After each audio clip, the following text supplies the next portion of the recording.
मैं विक्रम कुमार यादव आज आपके लिए लेकर आया हूँ एक और इम्पोर्टेंट टॉपिक का नाम है रदरफोर्ड प्रकीर्णन। Rutherford scattering. देखिए, रदरफोर्ड स्कैटरिंग होती है वो क्या होती है, तो ये यहाँ से अपन ज्ञात करते हैं कि कोई नाभिक और अल्फा कण, अगर मैं अल्फा कण को कई अनंत से नाभिक के पास लेकर आऊँ तो क्या वो नाभिक के पास आता है या नाभिक से दूर हटता है, इसकी अपन यहाँ से व्याख्या करेंगे। तो देखिए, रदरफोर्ड प्रकीर्णन निम्न सिद्धांतों पर आधारित है। रदरफोर्ड स्कैटरिंग है वो निम्न सिद्धांतों पर आधारित है। पहला पॉइंट क्या है, परमाणुओं का धनावेश उसके केंद्र पर अत्यल्प आयतन में केंद्रित होता है, जिसे नाभिक कहते हैं। मतलब जो परमाणुओं का जो धनावेश होता है वो नाभिक में होता है। ओके, अल्फा कणों के द्रव्यमान की तुलना में प्रकीर्णित नाभिक इतने भारी होते हैं कि अल्फा कणों के संघात से नाभिक की स्थिति में कोई परिवर्तन नहीं होता है। मतलब क्या कहना चाह रहा है कि अल्फा कण जब नाभिक से टक्कर करता है तो नाभिक होता है वो बहुत भारी होता है। तो नाभिक के टक्कर से अल्फा कण जब नाभिक से टक्कर करेगा तो नाभिक में कोई भी परिवर्तन नहीं होगा। प्रकीर्णित केवल अल्फा कण नाभिक से प्रतिकर्षी कूलाम बल अन्योन्य क्रियाओं के कारण होता है। परमाणु में उपस्थित इलेक्ट्रॉन का प्रभाव नगण्य होता है। नाभिक तथा अल्फा कण बिंदु मात्र होते हैं। तो देखिए, यहाँ पर कोई नाभिक उपस्थित है, और यहाँ पर उपस्थित है आपका अल्फा कण। देखिए, अल्फा कण के ऊपर होता है आवेश प्लस टू ई आवेश होता है अल्फा कण के ऊपर, और आपके नाभिक के ऊपर आवेश होता है प्लस। जब अल्फा कण को अपन अनंत से इस नाभिक के पास लेकर आएंगे तो देखिए, प्लस और प्लस के मध्य सदैव प्रतिकर्षण होता है। तो अल्फा कण क्या करेगा, इस नाभिक के पास न आकर के इससे कुछ इस प्रकार से मुड़ जाएगा। मतलब यहाँ से ये पथ है एक अति परवलय की तरह हो जाएगा। ओके, तो अल्फा कण मतलब इसको आना तो चाहिए था ऐसे, लेकिन ये ऐसे नहीं आता है। ऐसे ना आकर के कैसे चला जाएगा, ये कुछ इस प्रकार से ऐसे चला जाएगा। तो ये हो जाएगा अल्फा कण का पथ होता है वो परवलयिक होता है, ये अति परवलयिक होता है। तो देखिए, यहाँ से अपन सिद्ध करेंगे कि अल्फा कण का जो पथ होता है वो अति परवलयाकार होता है। तो देखिए, इस प्रकीर्णन में हल्के परमाणवीय कण अल्फा कण की बाहरी नाभिक से टक्कर करवाई जाती है। जैसे जैसे कण स्थिर अवस्था के प्रभाव में आता जाएगा वह अपने पथ से विक्षेपित होना प्रारंभ कर देगा। प्रतिकर्षी कूलाम बल लगने के कारण वह अपने पथ से विक्षेपित हो जाएगा। सर्वप्रथम इसका उपयोग रदरफोर्ड ने नाभिक की खोज के लिए किया। मतलब जो रदरफोर्ड स्कैटरिंग है वो नाभिक की खोज में भी महत्वपूर्ण साबित हुई है। तो देखिए, यहाँ से चूंकि अपन जानते हैं कि जो कुल ऊर्जा संरक्षण से कुल ऊर्जा होती है 1/2m dr/dt का whole square plus j²/2mr² plus u = E। तो देखिए, यहाँ से इसको इन दोनों टर्म को अगर मैं इधर की ओर पक्षांतरण कर दूँ तो यहाँ से क्या हो जाएगा, ये u = E - j²/2mr² minus 1/2m dr/dt का whole square. Equation number first. यहाँ j बराबर है mr² dθ/dt, कक्ष का कण का कोणीय संवेग, और स्मॉल u बराबर है 1/r, जो अपन मानते चलते आ रहे हैं। तो यहाँ से इस u बराबर 1/r का थीटा के रेस्पेक्ट में अवकलन कर दूँ तो ये हो जाएगा -1/r² dr/dθ। Okay students, dr/dθ ये हो जाएगा। अगर इसको मैं ऊपर नीचे m से मल्टीप्लाई करवा दूँ तो ये बन जाएगा m/mr², और यहाँ से देखिए इसको मैं ऊपर नीचे dt से भी मल्टीप्लाई करवा दूँ तो ये वाली टर्म बन जाएगी आपकी dr/dt × dθ/dt, क्योंकि यहाँ से dt से dt कैंसिल आउट होती है, dr/dθ वापस आ जाएगा। देन यहाँ से du/dθ हो जाएगा -m/j dr/dt। ओके स्टूडेंट्स, क्योंकि अपन जानते हैं कि j बराबर क्या होता है mr² dθ/dt। देखो, mr² ये रहा, dθ/dt आपका ये रहा, ये यहाँ से नीचे आ जाएगा j, तो -m/j dr/dt यहाँ से हो जाएगा। तो यहाँ से dr/dt क्या बन जाएगा, -j/m du/dθ। ओके, ये आ गया है मेरे पास यहाँ से dr/dt की वैल्यू। तो समीकरण 1 में उपरोक्त मान रखने पर ये dr/dt की वैल्यू उठा करके समीकरण 1 में रख दूँ तो u बराबर बन जाएगा मेरे पास E - j²/u²/2m -j²u²/2m du/dθ का होल स्क्वायर, जहाँ स्मॉल u किसके इक्वल टू है 1/r के। यह प्रकीर्णन नाभिक की परमाणु संख्या Z है। तो यदि प्रकीर्णित नाभिक की परमाणु संख्या जेड है। देखो यहाँ से इस प्रकीर्णन नाभिक की परमाणु संख्या की बात करूँ तो ये जेड है, तो नाभिक में आवेश प्लस जेड ही होगा तथा अल्फा कण पर आवेश +2 ही होता है। ओके, आगे देखिए यहाँ से अगर मैं बात करूँ नाभिक तथा अल्फा कण के मध्य कार्यरत कूलामी प्रतिकर्षण बल, मतलब जो कूलाम बल होगा वो हो जाएगा F = K JD × 2E/r²। JD हो जाएगा आपका नाभिक का आवेश, +2E हो जाएगा अल्फा कण का आवेश, और r² हो जाएगी उन दोनों के मध्य की डिस्टेंस इंटू r के आपका डायरेक्शन को शो करेगा। तो ऊपर से मैं K 2KJD² को मान लूंगा कैपिटल K, तो ये हो जाएगा capital K/r² into R cap, जहाँ कैपिटल K की वैल्यू हो जाएगी 2KJD²। ओके, अपन जानते हैं स्थितिज ऊर्जा होती है -∞r/F∗.dr, ये इसके इक्वल टू हो जाएगी K/r। ओके, 1/r की वैल्यू क्या होती है U, तो यहाँ से capital U is equal to हो जाएगा K × small u। Equation number 4।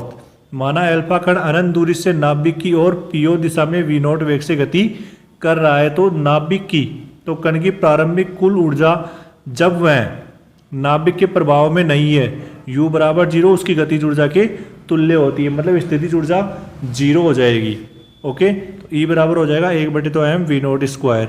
समीकरण 4 का U, समीकरण 4 से U का मान समीकरण 2 में रखने पर, ये समीकरण 4 की वैल्यू है मेरे पास ये रही, इस वैल्यू को उठा करके इस वाले समीकरण में 2 में पुट कर दूं तो मेरे पास बन जाएगा यहाँ से, देखो कैपिटल U बराबर तो है क्या KU, तो ये वैल्यू तो मैंने यहाँ रख दी KU = E - J²U²/2m -J²/2m du/dθ का होल स्क्वायर।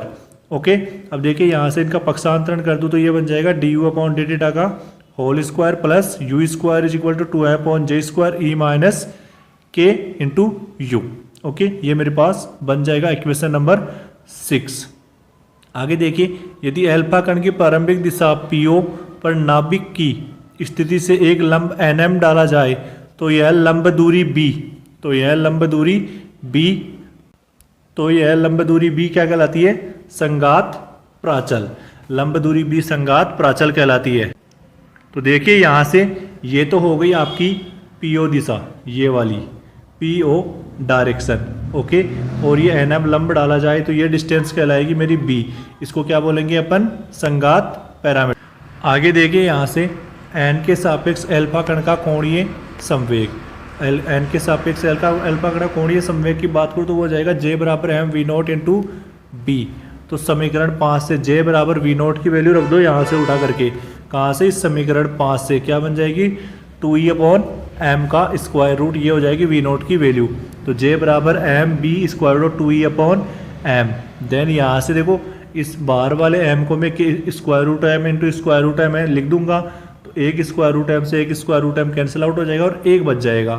तो यहाँ से J = B × √2m यहाँ से बच जाएगा। तो देखिए समीकरण 6 में यह मान रखने पर, समीकरण 6 में ये वैल्यू उठा करके मैं रख दूँ J = B × √2m, तो मेरे पास बन जाएगा du/dθ whole square plus U² = 2m/B² × 2m, क्योंकि यहाँ पे J² है तो ये B² × स्क्वायर रूट यहाँ से हट जाएगा, देन E - KU, देन यहाँ 2m से 2m कैंसिल आउट हो जाएगा, तो du/dθ का whole square plus U² = 1/B²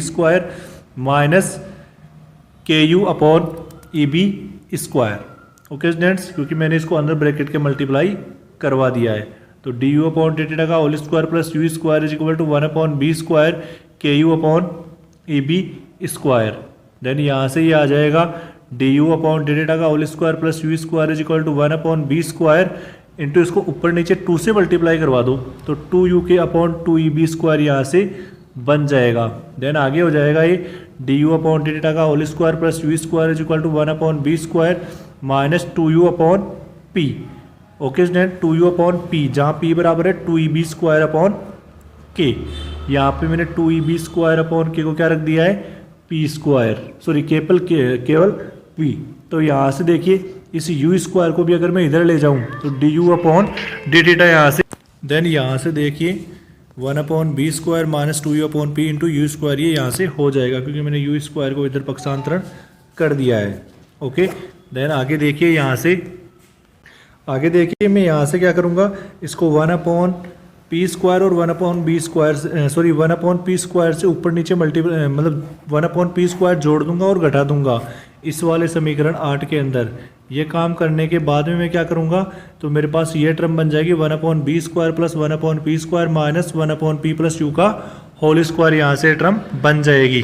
तो आगे देखिए यहाँ से D theta is equal to हो जाएगा du/1/b² plus 1/p² minus 1/p+u का होल स्क्वायर इंटू इसकी पावर आ जाएगी 1/2 sorry 1/p+u as it is ऐसे की ऐसे। देन यहाँ से इसका कर दूंगा मैं समाकलन कर दूंगा तो ये हो जाएगा cos inverse u plus 1/p upon 1/b² plus 1/p² की power 1/2 is equal to theta. तो देखिए यहाँ से इधर ये माइनस में cos इनवर्स है, तो पहले तो मैं माइनस को इधर लेके जाऊँगा और फिर लेके जाऊँगा cos को। cos इनवर्स को अगर इधर लेके जाऊँगा तो ये cos थीटा बन जाएगा और ये बन जाएगा मतलब cos माइनस थीटा बन जाएगा, और cos माइनस थीटा होता है क्या, cos थीटा। यानी ये बन जाएगा u plus 1/p is equal to 1/b² plus 1/p² की power 1/2 into cos theta. Okay, यहाँ से मैं एलसीएम ले लूँगा तो यूपी प्लस 1/p बन जाएगा। देन आरएचएस साइड बन जाएगी 1/b² प्लस 1/p² की power 1/2 into cos theta. Then p को इधर मल्टीप्लाई करवा दूँ मैं, p को इधर मल्टीप्लाई करवा दूँ और यहाँ से p² कॉमन ले तो बाहर p आएगा तो p से p कैंसिल आउट हो जाएगा। तो U P plus 1 is equal to p² upon b² plus 1 की power 1/2 into cos theta. Equation number 9। यहाँ से देखिए माना अपसारण is equal to p² upon b² plus 1 की पावर 1/2। तो यहाँ से p बराबर बन जाएगा ये b² अपसारण स्क्वायर माइनस 1 तथा यूपी, तो यहाँ से तब यूपी प्लस 1 हो जाएगा अपसारण cos थीटा और 1/u कितना है अपना r। ये सारी वैल्यू उठा के मैं रखूँगा तो r बराबर बन जाएगा क्या, p अपॉन अपसारण cos theta minus 1, p upon अपसारण cos थीटा माइनस 1।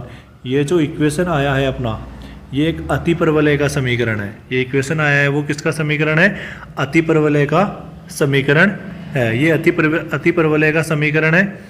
तो यहाँ से देखिए उपरोक्त समीकरण अतिपरवलय का होने के कारण प्रतिकर्षी केंद्रीय बल के अधीन गतिमान कण का पथ कैसा होता है, अतिपरवलयाकार। Okay student, thank you.